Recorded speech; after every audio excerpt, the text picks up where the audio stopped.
پھر میرے دوستو ایک مرتبہ پھر میرا ساتھ دو. حضرت فاطمہ بہت اونچی عورت ہے, کہو بے شک.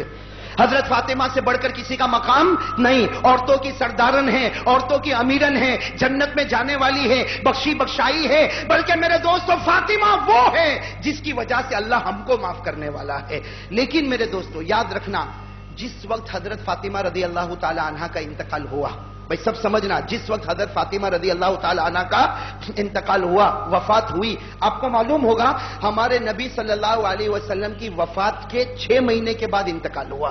پہلے ہمارے نبی کا انتقال ہوا, وصال ہوا صلی اللہ, ارے ساتھ میں کہو صلی اللہ علیہ وسلم. اس کے ٹھیک 6 مہینے کے بعد حضرت فاطمہ رضی اللہ تعالی عنہ کا انتقال ہوا. میرے دوستو وہ تاریخی بات میں آپ کے سامنے دہرانا چاہتا ہوں جس کو بیان کرنے والے حضرت ابو ذر غفاری ہے. بھئی بیان کرنے والے کون ہیں؟ حضرت ابو ذر.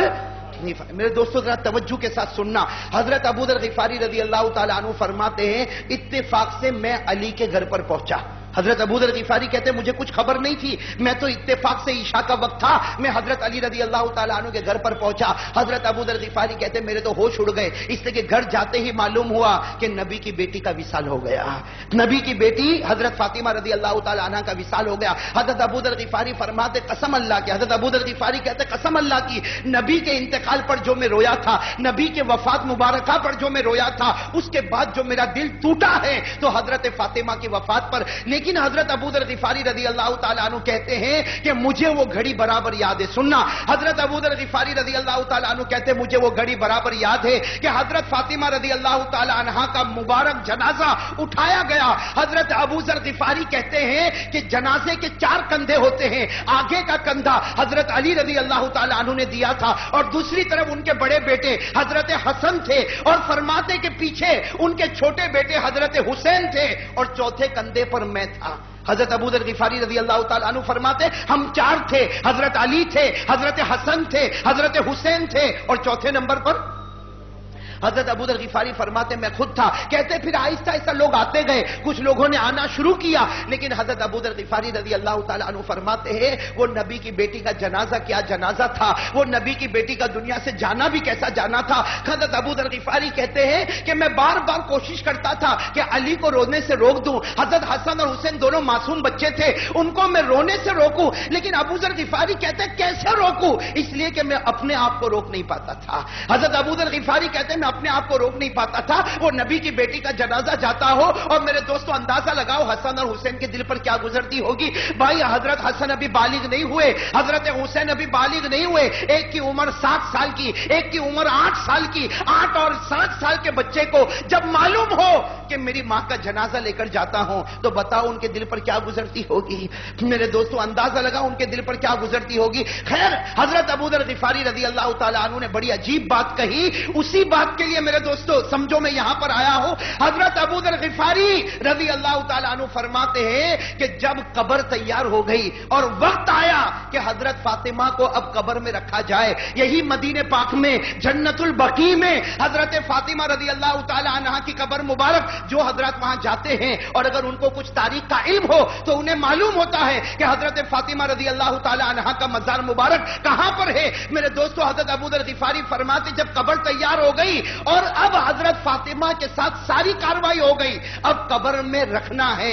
حضرت ابو ذر غفاری فرماتے ہیں اس وقت جب قبر میں رکھنے کا وقت آیا تو میں نے دیکھا علی کو, رأیت علیاً یتململ کتململ السلیم.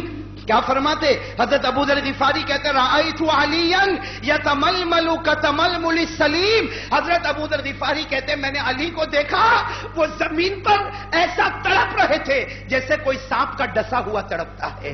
سانپ نے کسی کو ڈنک مارا ہو اور وہ زمین پر کیسے تڑپتا ہے, کہتے ایسے تڑپتے ہوئے علی کو میں نے دیکھا. ابو ذر غفاری کہتے حسن حسین کو دیکھا, دونوں بھائی ایک دوسرے کے گلے لگے اور دھاڑے مار کے رو رہے. اور حضرت ابو ذر غفاری کہتے ہیں کہ میرا دل کلیجے پر آ گیا جب فاطمہ کو قبر میں اتارنے کا وقت آیا, فاطمہ کو عین قبر میں رکھنے کا وقت آیا. حضرت ابو ذر غفاری کہتے ہیں وہ دونوں بچوں کی زبان سے نکلا یا اماں, یا اماں. دونوں کی زبان سے نکلا اے میری ماں، اے میری ماں۔ حضرت ابو ذر غفاری کہتے یہ جملے نے مجھے رلا دیا، اور حضرت ابو ذر غفاری کہتے مجھے کچھ سمجھ میں نہیں آیا۔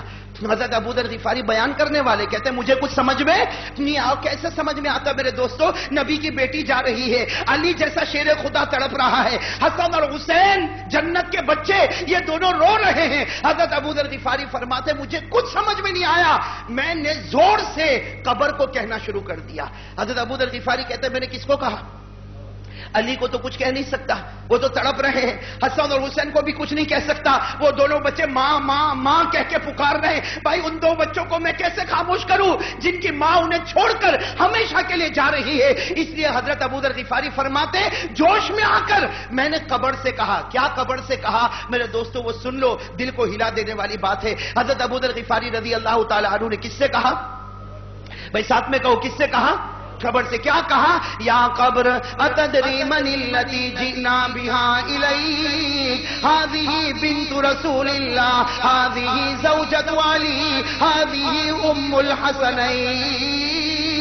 میرے دوستو اللہ ہم کو سمجھنے کی توفیق عطا فرمائے۔ حضرت ابو ذر غفاری رضی اللہ تعالیٰ عنہ، میں تو کبھی کبھی سوچتا ہوں میرے دوستو، کبھی رات کے سناٹے میں سوچو کہ حضرت ابو ذر غفاری کے دل پر کیا گزرتی ہوگی کہ وہ کیسے اس مجمع کو سنبھالے جب شیر خدا تڑپ رہے ہیں اور فاطمہ دنیا چھوڑ کے جا رہی۔ حضرت ابو ذر نے قبر سے کہا اے قبر، حضرت ابو ذر نے قبر سے کہا اے قبر، معلوم ہے کس کا جنازہ تیرے پاس آیا ہے؟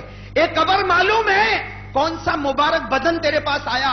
ارے یہ تو نبی کی بیٹی ہے، یہ علی کی بیوی ہے، یہ حسن حسین کی ماں ہے، اور یہ تو جنتی عورت ہے، یہ جنتی عورت ہے، یہ حسن حسین کی ماں ہے، یہ علی کی بیوی ہے، اور یہ نبی کی بیٹی ہے۔ حضرت ابو ذر غفاری بار بار قبر کو یہ کہنے لگے۔ میرے دوستو قربان جاؤ اللہ کی رحمت پر، قبر سے آواز آنا شروع ہو گئی۔ بھئی کہاں سے آواز آ رہی؟ حالانکہ قبر کبھی بولنے والی نہیں، لیکن اللہ جب بلانے پر آئے تو سب بول سکتے ہیں۔ بھئی اللہ جب بلانے پر آئے تو سب بول سکتے ہیں۔ قبر سے آواز آئی، قبر سے آواز آئی۔ کیا آواز آئی؟ یا ابا ذر ھذا لیس بیت حسب ولا نسب، انما ھذا البیت بیت العمل الصالح۔ قبر سے آواز آئی ابو ذر خاموش ہو جاؤ، یہاں کسی کی رشتہ داری مت بتاؤ، یہاں خاندان مت بتاؤ، یہاں یہ مت بتاؤ کس کی بیٹی ہے، کس کی بیوی ہے، کس کی ماں ہے، یہاں یہ بتاؤ کون سے عمل لے کر ہمارے پاس آئی ہے، یہ بتاؤ کون سے عمل لے کر میرے پاس آئی ہے، یہ مت بتاؤ کس کی بیٹی، کس کی ماں، کس کی بیوی۔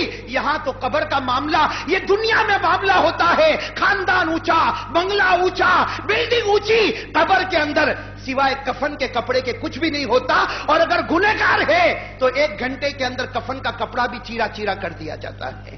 میرے دوستو آواز آئی ھذا بیت العمل الصالح، یہ تو اعمال کا گھر ہے، بتاؤ کون سے عمل لے کر آئے۔ میرے دوستو میں اللہ کے گھر میں کھڑا ہوں، جمعہ کا مبارک دن ہے، سننا جو میں کہہ رہا ہوں سنو۔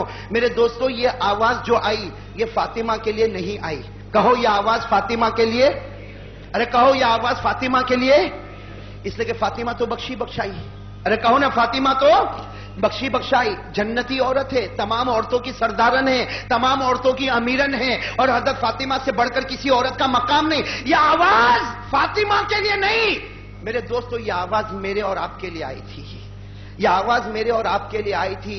جب حضرت فاطمہ کو کہا کہ تمہارا رشتہ داری کام نہیں آئے گی، تو میرے دوستو ہمارا پیسہ قبر میں کام آئے گا؟ ارے کہو بھائی ہمارا پیسہ قبر میں کام آئے گا؟ میرے دوستو یہ چیخنا چلانا یہ کچھ نہیں، قبر میں اگر کام آئے گا مجھے اور آپ کو، اگر قبر میں کام آئے گا تو ہمارے اچھے اعمال کام آئیں گے۔ بھئی یہ بات یاد رکھنا، یہ اچھے اعمال کے سوا کچھ قبر میں کام نہیں آئے گا۔ میرے دوستو اگر آج ہمارے پاس لاکھوں کروڑوں کی عمارت ہو، ہمارے پاس بڑی بڑی بلڈنگ ہو، ہمارے پاس بیوی ہو، ہمارے پاس بچے ہو، قسم اللہ کی قیامت میں کام آئے گا تو صرف نبی